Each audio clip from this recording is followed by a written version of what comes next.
Thank you everybody for watching this video. Push the like button, leave a comment, subscribe, and push that notification bell. It will help us tremendously to grow this channel. We have a bunch of stuff coming out for you, the fans, unique content, so please stay tuned.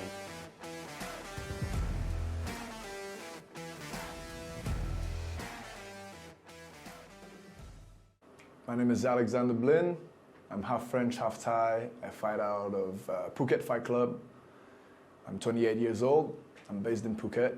Been here for 3-4 years. Take us back to 2020, the beginning of the year. Where were you? What were you doing? Where was your mindset at before the pandemic started? As I can recall, because I'm gonna be honest with you, it's a little blurry. I've got selective memory, but based on what I can recall, early 2020, I think I just had a few amateur MMA fights. I was on a winning streak. I was feeling really good, and yeah, man, I was just zoned in and like really happy about where I was, and just training between. Training MMA at Tiger and training Muay Thai at the Phuket Fight Club, kind of juggling between gyms, and man, yeah, I was just didn't see the pandemic coming along at all, and I was kind of like, I thought it was gonna be like just a few months really. It's been 2 years now, right? Yeah. Time flew, but yeah, a lot of things has happened, and man, we stayed the course out here down in Phuket. I'm very blessed and very grateful to still be here, and things are finally slowly returning to normal, and it's cool. The trend is positive, and I'm hopeful that things will slowly better around the world. But yeah, mindset-wise, I was just training every day, looking forward to more fights, and yeah, just before the pandemic, actually I was prepping for a fight. It was supposed to be in Malaysia. It was an amateur MMA championship, and I remember I was sparring with Top Noi, and a freak accident happened, and I blew my ACL.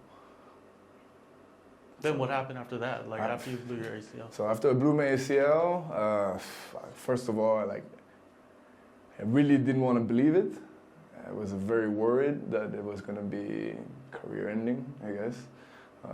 And I refused to kind of give up, and I remember, man, like initially I wrapped up my knee, went back home, slept, came back the next morning, unwrapped my knee, showed it to the people at the gym, and yeah, it was like mixed feeling. Some of them were like, you'll be fine. Some of them were like, nah, this doesn't look good.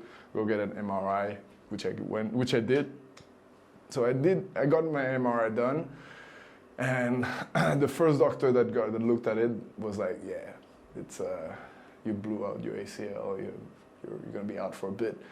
And I remember just walking out of I walked out of his room and refusing to accept it.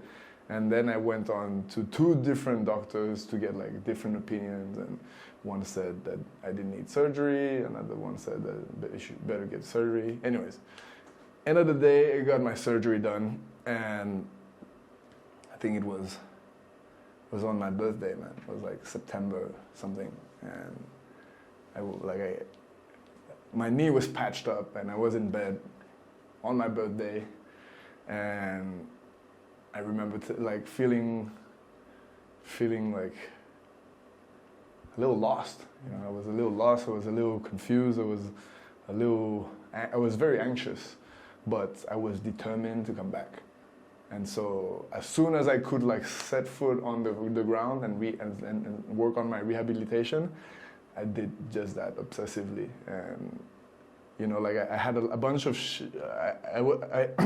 it changed me completely, like mindset-wise, and it set me on a course of total, like, it set me on a course for change, and I've rebuilt myself from that injury in a way that's, you know, like I think served me. You know, I matured a lot, and became a better person out of it. And you know, like today I'm back, going strong, competing again, and feeling better than ever, stronger than ever. But yeah, man, it's been a rough patch, for sure.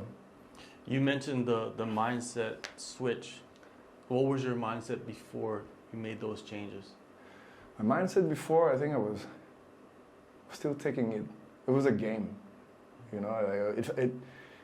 I was lightheartedly, and I wasn't taking it seriously enough. You know, I was fooling with it. You know, I had some background skills that kind of carried me through it, but I didn't take it as serious as I should have. You know, I neglected a bunch of things such as like physical conditioning and like, you know, physical preparation and, you know, like lifting weights or like just bulletproofing my body so that I could like undergo the skill training and the workload that I was putting my body through.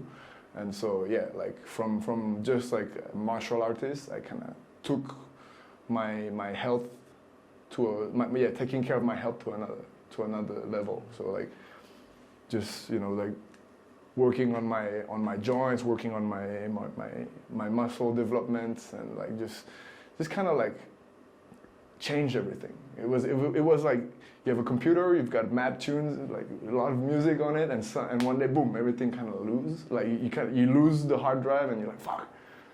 And now you have to rebuild, and you build like a better playlist out of that process. That's kind of like what I went through, you know, like. Like, yeah, I like to say this. It's like, it's something that I carry along now, and I say this a lot. And it's like, yeah, a phoenix needs to burn before it can rise again from its ashes. And I kind of went through that mentality, you know, like crossbow effect. You get set back, only to like be able to move ahead more powerfully. And that's what kind of happened to me with that injury. So yeah, it fucked me up, but I came back stronger, hungrier, more determined, and I made a lot of changes that set me on the course of development that I am today. I actually picked up cycling, you know, and ended up cycling a lot, as you might have seen on my stories. Yeah.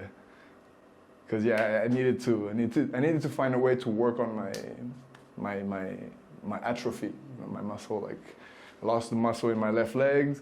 And I was like, yeah, okay, well, how do I get those back? You know, I couldn't be at the gym all the time. And it was the most friendly exercise I could get into was cycling. So actually I got Hip, the photographer from Tiger, to sell me his bike at a very decent price. I'm very grateful to Hip, by the way. I still have his bike. Though I crashed a few times, now man, it's my baby. It's my baby. It kept me going during the times that I didn't have anything. And yeah, man, like I would just ride days, you know, just wake up. I couldn't do the skill work. I couldn't go to Muay Thai. I couldn't do Jiu-Jitsu, but I was still just cycling. Me and Alex did this one ride one day, 100 kilometers. We said it was like five and a half hour long. We went from Chalong all the way to the bridge in the north, Saracen Bridge, and then we came back. It was, yeah. So it's a long story in its own, but like, man, I logged at least 1,000 kilometers on this bike, and then I kind of stopped logging it. But man, it's one of the things that I picked up after the injury. You know, like just concerned with what I can do to optimize my game, what I can do to improve myself, and you know, just not accept the fact that yeah, okay, you get injured, but you can come back. It's mentality at the end of the day, and that's what I realized. And you know, like the way you think affects the way you walk, the way you stand, the way that you sit, and the way you fight. And it's an everyday thing, you know, and you gotta work on it. And yeah, I killed a lot of bad habits in the process. You know, like going out, partying, and just doing things I shouldn't be doing. Kind kind of killed all those and just kind of set my focus and discipline myself to improve myself every day. And instead of like, you know, having a great week and then fucking myself up like during the weekend and, you know, just going back a few steps and having to like come back again from like the night out or like the weekend to trash myself, just kind of like, cleanse myself, killed bad habits, build healthy ones, and bit by bit, slowly, you know, day after day, week after week, you start to see the progress. And today I'm addicted to progress. I'm addicted to optimizing my game, you know. This guy might be passing my guard 5 times in a row. Now maybe it's 3, now maybe it's 2. And eventually he doesn't pass my guard anymore, you know. Or like this guy can't pass his guard. No matter what I do. And then eventually, you know, you work to fucking get a foot in there. And then I can get the pass guard. Now I have the control, and so on and so on. So I've been focusing on that, man. Like just celebrating small victories, but staying committed and just building on them, and not self-sabotaging myself anymore.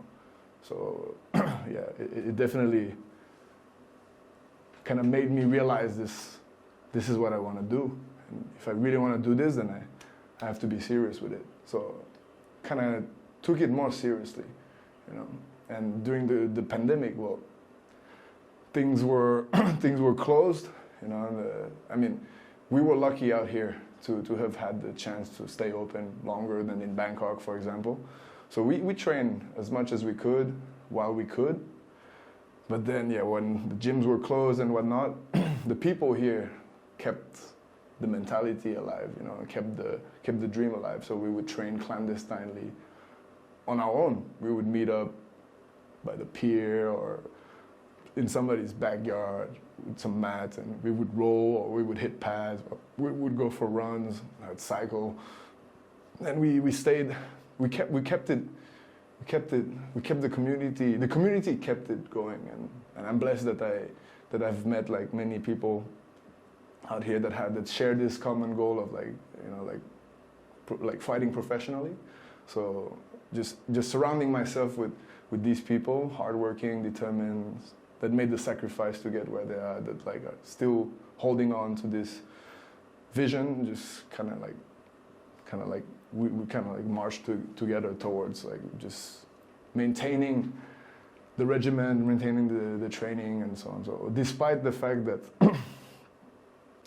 technically there was no more training, we were training, man. We were training, and we kept ourselves motivated and inspired, and yeah, man.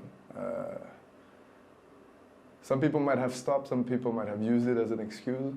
We just used it we just overcame it. We were like, whatever. You say we can't, but watch us because we're still doing it and so on. But yeah.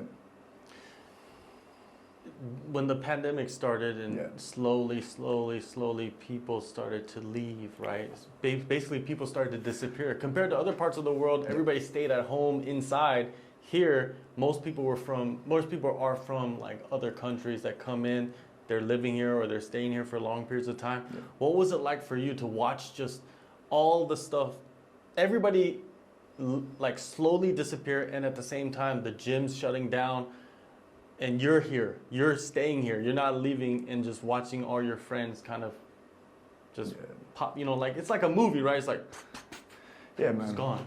Yeah, slowly, yeah, as the pandemic really hit and as people were starting to leave, I got a little worried, you know, like shit, maybe the gym is gonna close, maybe the people in the gym are gonna leave, and so on. But I'm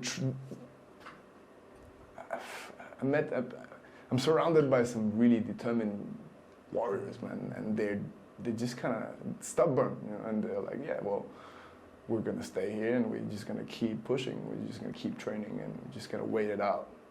And that's the mentality that I kind of adopted, and it paid off, man. You know, like Phuket it has changed a lot during the last couple of years, especially because of the pandemic and the tourist-based economy that it is here. yeah, a lot of people left, a lot of big names left, a lot of things changed, but the real one remained, and we kept each other going. You also picked up a hobby throughout the pandemic, and it has provided you with sustenance and a bunch of other stuff, but it has also has impacted your fight career, right? Your mentality. Talk about what you started doing. How did you get started with it, and what was the impact of that related to fighting? All right, yeah, so spearfishing, yeah, man, I picked up spearfishing like before the pandemic through a guy that I met doing jiu-jitsu. And yeah, we met at a bar on Tiger Street, and he was having a rough night, and kind of just sat next to him, and you know, the guy was good, man. The guy's got good jiu-jitsu, and he's a good training partner, and I just kind of like, I respected him without really knowing him. You know, that's how martial arts work, I guess. And we started talking, and he was telling me about his like rough episode and so on, and somehow he mentioned me. He mentioned that he had like a spear gun, right? And that caught my attention. And I was like, "What do you mean you got a spear gun?" He's like, "Yeah, well, I spearfish every now and then." And man, spearfishing is something that I've always wanted to try out. I grew up with a father that like would tell me stories about him going spearfishing and so on. And so immediately I was like, "Yo, let's go. I want to get into it. Show me how it's done. Please let me try your gun. You know, let's give it a go." And well, next thing you know, we meet out this early morning at Yanui Beach. You know, where you can take the kayak out and go for a loop around the island. And we swam out for like 15, 20 minutes, get to the other side and just kind of scouting the area. And I had my first kills over there, man. Just speared my first fish. And that kind of like sparked a new obsession for me. I was, like I was recovering from my injury, and so I was like, "Yo, this is kind of like an active recovery thing that I can do. It's light on my knee, it's not running, and I'm swimming, and it's a good workout. And yo, I like this. I want to do it more." And so after that first day, I was hooked. I started renting a gun.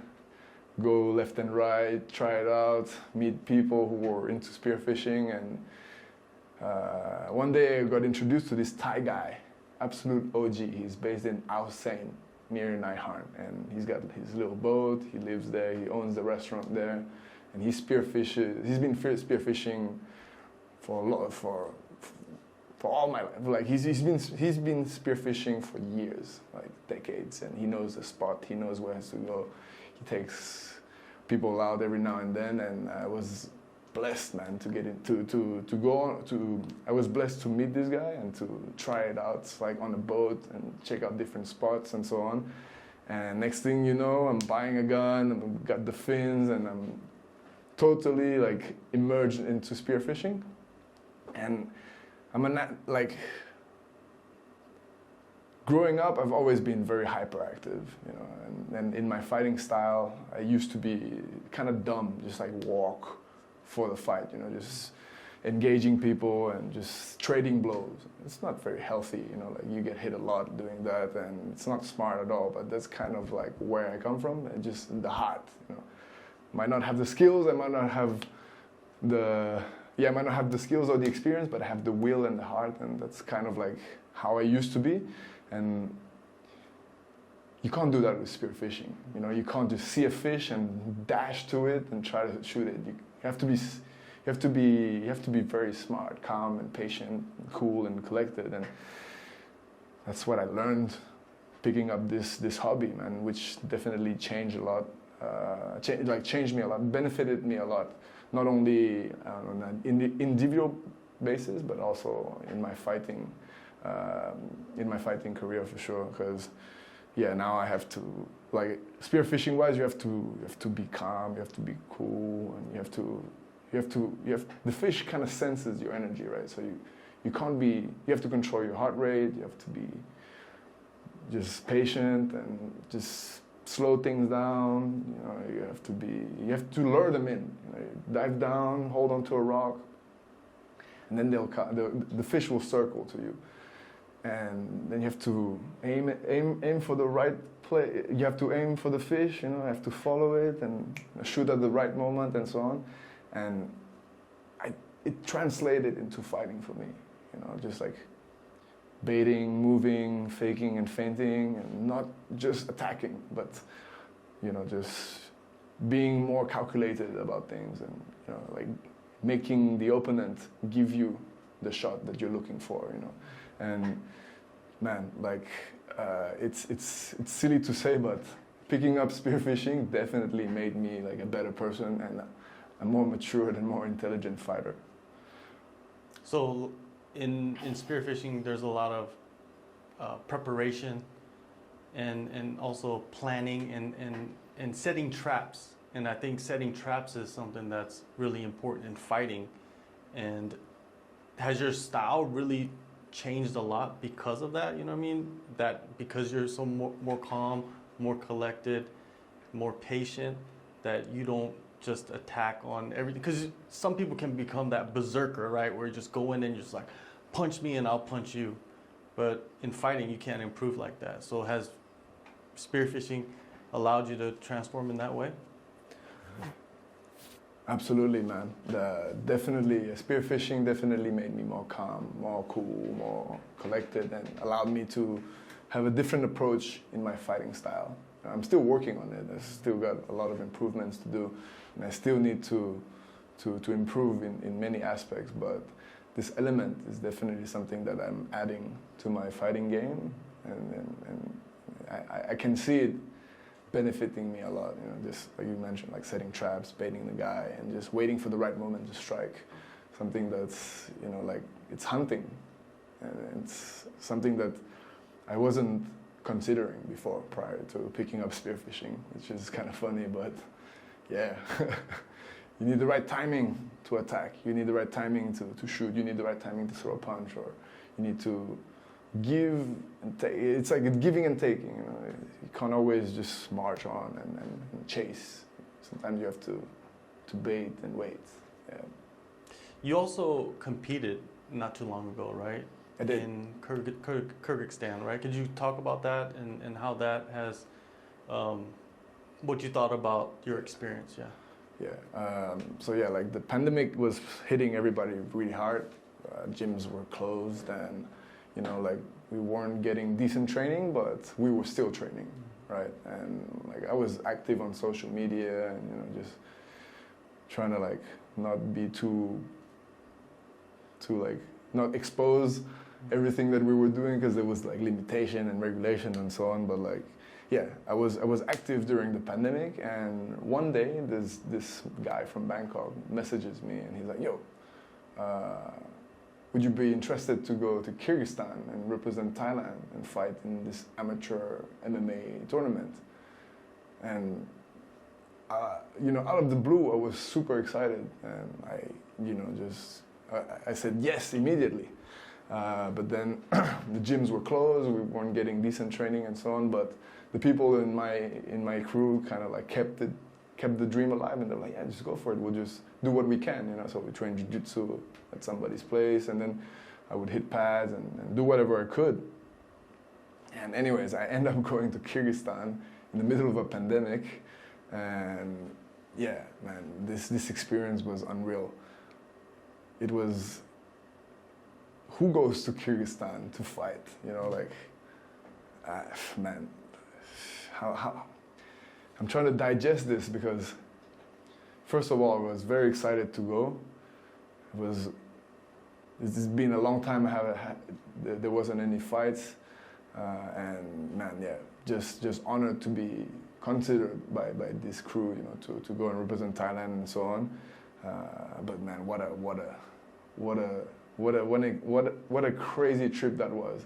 It started off kind of sketchily, because I realized my Thai passport is expired the day I show up to the airport, and the immigration officer wouldn't let me leave. They were like, yeah, no, you can't travel because your traveling documents is expired.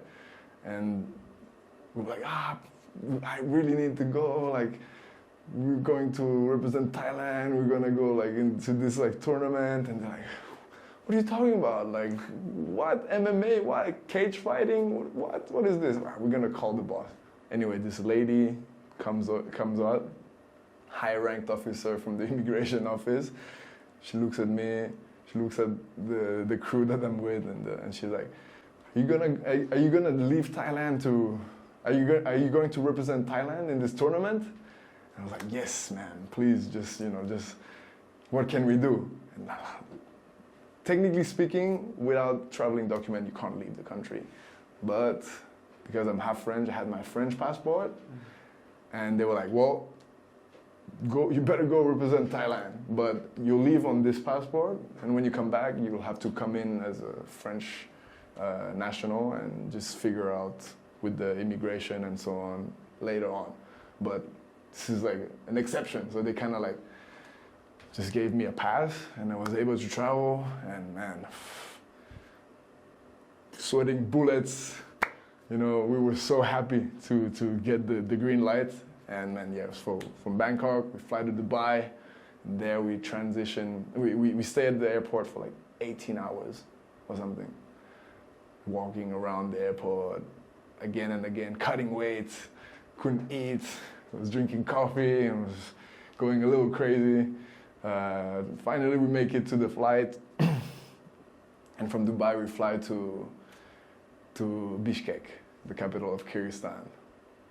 And it was unreal. The experience was unreal. So we get there, the taxi isn't there, and we're waiting for the guy who's supposed to pick us up, and we hang out in front of the airport a bit. All the taxis are there trying to hustle us. Where are you going? This and that. And this is the fresh air and this new atmosphere and the new faces, new country. And I've never been to Central Asia before, and I felt like a kid a bit, just like out of my element. And finally, we get the taxi, and boom, we set on for like a 4-hour drive from the airport to go from Bishkek to this place called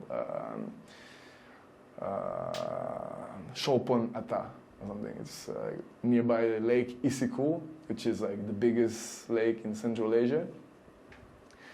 And anyways, like on the way, go through mountains, like desertic mountainscape, and just crazy landscape that I had never seen before. So it was very, very eye-opening and cool. And just being in Central Asia, you think about Genghis Khan and all this, like these people, this culture of bred warriors, and like you think of people hunting with eagles and whatnot. So Rafael Ataman Fiziel is from there. He just knocked out like this guy in the UFC, and I was hyped and pumped, and I felt good, man. My training was good. I was super, super eager and excited. Anyway, we get to the resort, we get checked in, boom, boom, boom. We make weight the next day. Unreal experience, like running through the plains there, the lake nearby, just eating like raspberries and like honey from the locals. It was super crazy. Anyways, we make weight, me and my mates, and the tournament starts. I'm feeling great.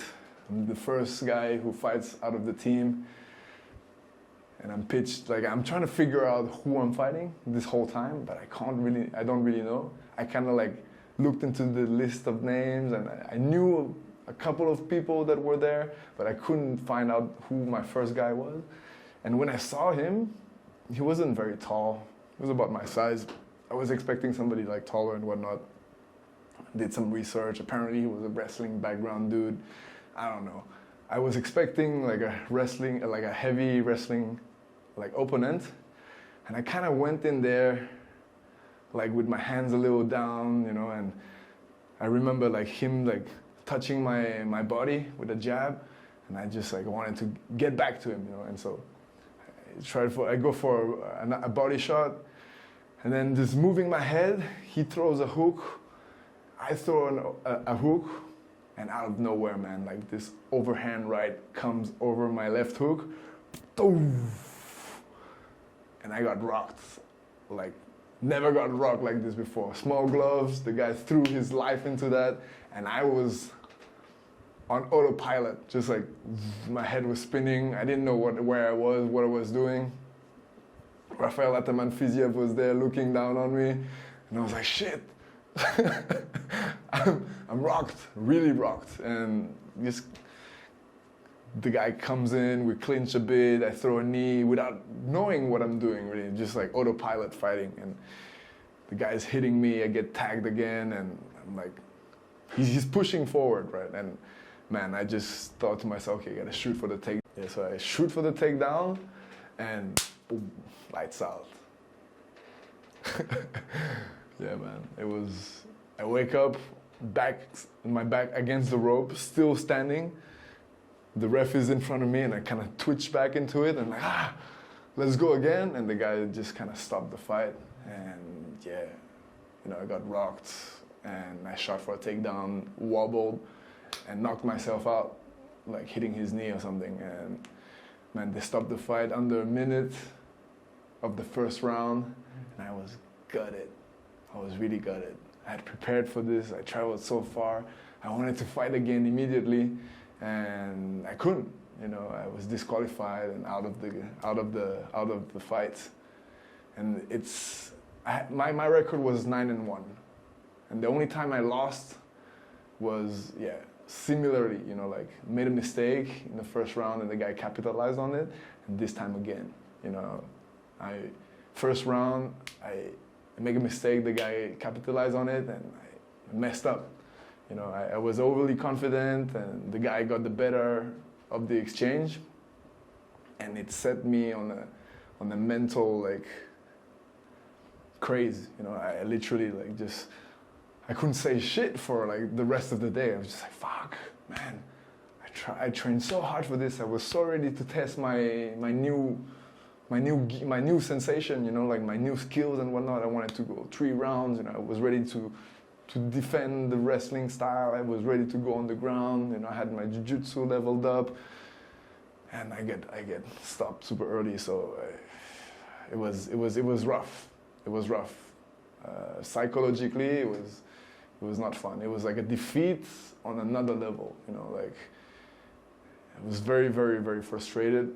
I was sad, obviously, but it kind of like emphasized my willingness to come back. And before I got my shit together, like I went through a little episode of like, oh, fuck, maybe this is it. Like maybe I don't have what it takes to keep going, or like, fuck, like, what is this? You know, like I kind of like questioned myself a bit for a moment. But then the stubbornness just came back, and it was like, yo, fuck it, just shake it off, dust it off. Come back, get back to it, and just redeem yourself. And so that's what I set myself for, you know, just okay, fuck it, guy got the better of this exchange, I'll redeem myself, it's all right. So kind of swallowed my pride, hung out, helped the team, you know, one of my mates was fighting next, and he did well, you know, against a wrestling heavy dude. He lost decision, but you know, it was a good fight.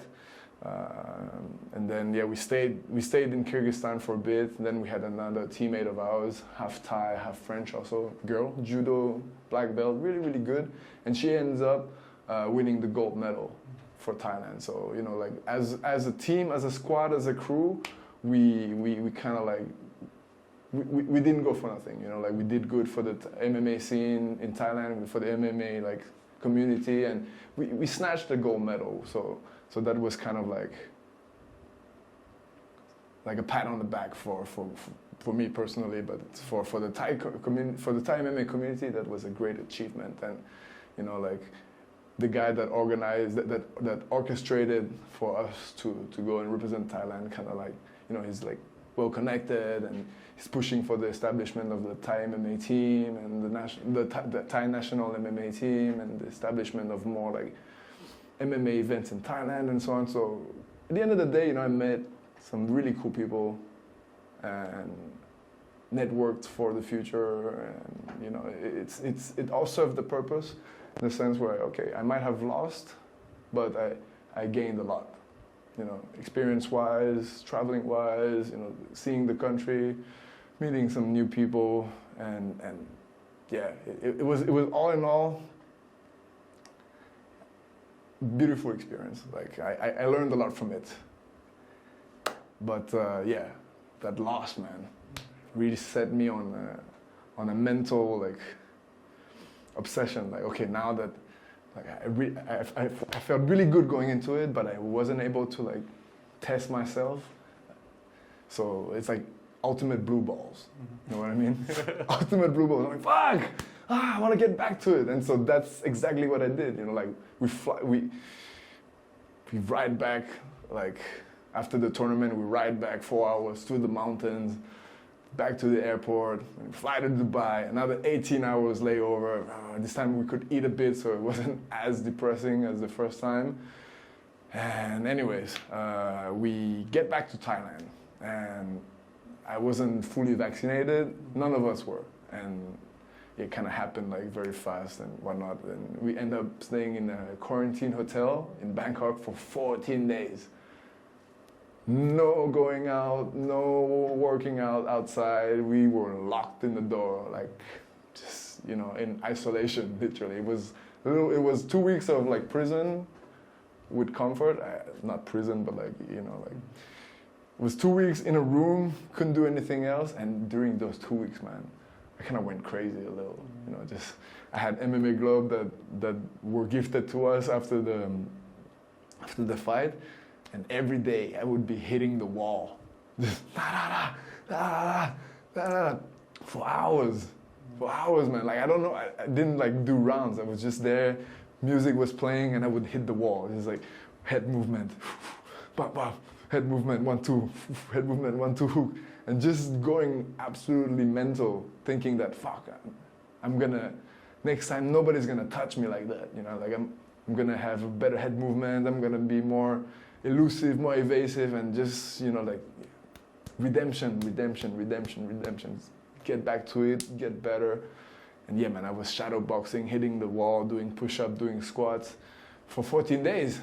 And by the time we came out, you know, I had lost weight and I was like an animal, man. I was just, I'm ready for more. I stayed in Bangkok for a bit, hung out with my parents, decompressed,